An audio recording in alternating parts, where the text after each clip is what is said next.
안녕하십니까. 할 수 있다 물리학원. 이번 시간에는 반도체 종류에 대해서 알아보도록 하겠습니다. 지난 시간에 고체의 띠 이론에 대해서 배웠는데 그 중에서 이제 반도체의 특성에 대해서 배웠습니다. 근데 반도체는 도체랑 부도체랑 다르게 뭐 조금 적절하게 지금 띠 간격이 띄워져 있고 이런 특성을 가지고 있었습니다. 그래서 그 띠 간격을 활용을 해가지고 뭔가 전류를 잘 흐르게도 할 수 있고 전류를 아예 못 흐르게도 할 수 있는 그런 특성을 가질 수 있습니다. 그래서 이러한 반도체의 특성이 어떻게 해서 나오게 되었는지 알아보도록 하겠습니다. 자, 먼저 순수 반도체라는 게 있습니다. 자, 원소 주기율표에 보면 14족 원소라는 게 있습니다. 대표적으로 뭐 이제 탄소라든지 뭐 규소, 저마늄, 게르마늄이라고 하죠. 이런 녀석들이 이제 14족 원소인데 이 14족 원소는 원자과 전자가 이렇게 총 4개입니다. 그리고 그런 이제 14족 원소로만 구성된 이제 고체들을 순수 반도체라고 합니다. 또는 진성 반도체라고도 하는데요. 이 전자들은 모든 전자가 원자랑 결합하고 있어가지고 이렇게 보시면은 남는 전자가 없습니다. 그렇기 때문에 전기 전도성이 매우 낮습니다. 그래서 순수 반도체에서는 이런 식으로 이렇게 다 공유 결합을 하고 있기 때문에 남는 전자들이 없어서 전기 전도성이 매우 낮습니다. 그래서 대표적으로는 실리콘, 저마늄, 순수하게 실리콘과 저마늄 이런 녀석들만 이제 공유 결합하고 있는 반도체를 순수 반도체라고 합니다. 이렇게 되면은 이제 남는 전자가 없기 때문에 얘는 거의 뭐 부도체에 가깝습니다. 그래서 순수한 반도체는 뭔가 반도체로서 역할을 하기가 조금 어렵습니다. 그에 반해서 이제 불순물 반도체는 14족 원소를 베이스로 한 순수 반도체에다가 13족이나 15족 같은 불순물을 이제 추가를 하는 건데 그 추가하는 것을 도핑한다고 해요. 올림픽에서 뭔가 금지 약물 쓰는 걸 도핑이라고 하죠. 그래서 정상적인 몸에 이상한 약물 같은 거를 넣었다 이런 개념입니다. 그래서 반도체도 이제 14족 원소를 기본으로 하는데 13족, 15족과 같은 이제 추가적인 불순물을 넣어가지고 전기 전도성을 조절하겠다라는 겁니다. 자, 그래서 얘는 이제 N타입과 P타입 이렇게 나눠지는데요.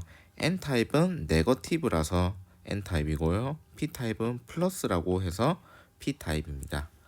그러면 N타입과 P타입에 대해서 알아보면요. 먼저 N타입 세미컨덕터, N타입 반도체는요.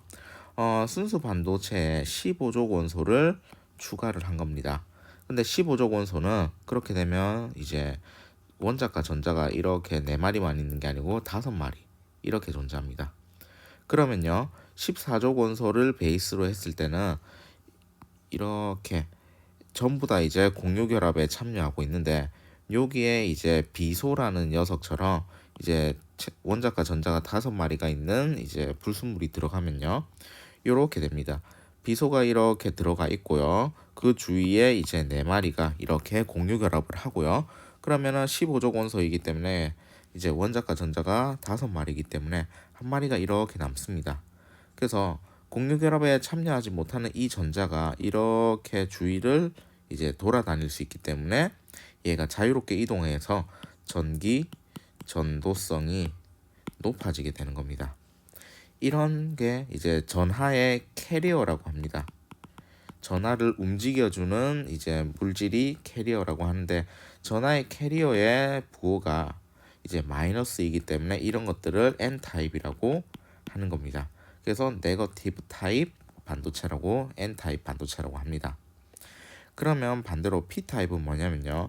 순수 반도체 베이스에다가 13족 원소를 도핑했습니다. 그렇게 되면요. 이렇게 14족 원소끼리만 있는 순수 반도체에서는 이렇게 전자들이 다 차 있는데요. 붕소와 같이 이런 식으로 원자과 전자가 3마리가 되면요. 이렇습니다. 이렇게 3마리만 이런 식으로 이제 공유 결합에 참여하고요. 여기에서는 이제 결합하지 못하는 것들이 생깁니다. 그래서 여기는 전자가 들어갈 수 있는 공간이라고 해서 양공이라고 합니다. 영어로 하면 positive 홀이 되겠죠. 그래서 양공은요, 이렇게 전자가 차일 수 있는 곳인데, 그러면은 얘가 어떻게 전하를 움직이냐? 요게 옆에 있는 녀석은 전자가 있고요. 여기는 전자가 없습니다. 보시면은 얘는 전자가 있고 여기는 전자가 없습니다. 이 전자가 요렇게 쏙 들어가면요, 반대로 되겠죠. 여기는 차여져 있고 여기는 빵꾸가 나 있겠죠. 그러면은 요런 식으로 원래는 요 지점이 이제 플러스를 띄었는데 이번에는 요 지점이 플러스를 띄는 겁니다. 근데 또 반대로요, 여기 있는 전자가 요렇게 오게 되면요, 요 구멍은 이렇게 전자가 차여져 있고요.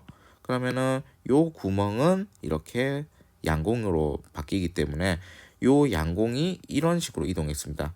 양공이 요렇게 이동했다가 이렇게 이동했다가 이런 식으로 이동하는 겁니다. 그래서 요렇게 양공이 이동하는 것도 플러스가 이동한 것처럼 이제 똑같이 취급을 할 수 있기 때문에 뭔가 전하가 움직인다라고 판단할 수 있습니다. 그래서 양공은요, 상대적으로 이렇게 차여져 있는 부분에 비해 가지고 플러스를 띠기 때문에 얘를 양공이라고 해서 파지티브, 그래서 이러한 반도체를 파지티브 타입 반도체라고 합니다.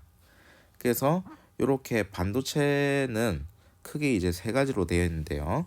순수 반도체가 있고 N타입, P타입이 있는데, 순수 반도체는 거의 부도체에 가깝기 때문에 잘 이제 활용하기가 어렵고요.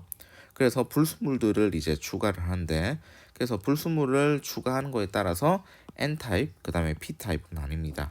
그렇게 나뉘는 건요, 전하의 캐리어가 어떤 녀석인지, N타입은 전자가 되고요, P타입은 양공이 되었습니다. 그래서 이렇게 이름이 붙여지게 된 겁니다. 자, 이번 시간에는 반도체 종류에 대해서 알아봤습니다. 수고하셨습니다.